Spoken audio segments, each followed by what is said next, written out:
Key West, Florida. Beautiful island, famous beaches. But here's something most people don't know. It's not actually called Key West. That's just what English sailors thought they heard. The original Spanish name was Cayo Hueso. It means bone island, named for human bones scattered across it from ancient battles. When English sailors arrived, they heard hueso and thought it sounded like west. So Cayo Hueso became Key West. The original meaning, completely gone. The island never changed, just a name. Same thing happened to the most important medicinal plant in the Bible.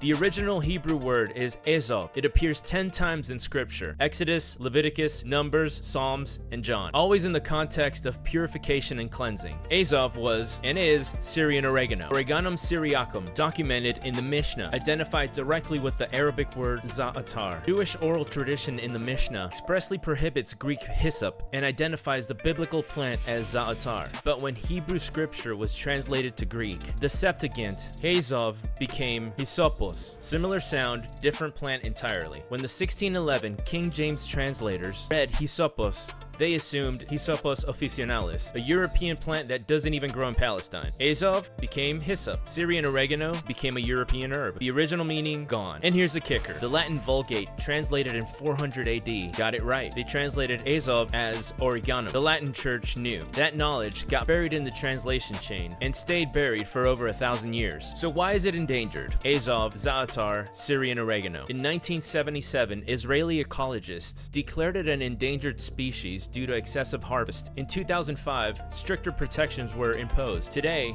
picking wild Syrian oregano is illegal in Israel, the West Bank, and Jordan. Penalties, fines, and up to 3 years imprisonment. Jordan lists it as vulnerable on their national red list. In Lebanon, overharvesting became so severe, the plant had to enter cultivation rather than being collected from the wild. Sinai Peninsula subspecies is critically rare. Now here's something worth knowing. Israeli botanist Nativ Dudai went on record stating, and I'm quoting a documented source here, that bulldozers destroy more za'atar than Arab foragers ever picked. Traditional Palestine communities had foraged this plant for centuries as part of their cultural practice before the ban. Wild populations still exist in southern Turkey, Cyprus, Syria, the mountains of Lebanon and Jordan, and the Sinai Peninsula. It's now cultivated commercially in Lebanon, Jordan, Israel, Europe, and India. In the United States, almost impossible to find seeds. Ezov, za'atar, the plant the Bible called hyssop. Lost in translation, lost in the wild. Stay tuned for part 3 of Syrian oregano. This is God's Pharmacy, Biblical Plants, Real Science. Stay grounded, and God bless.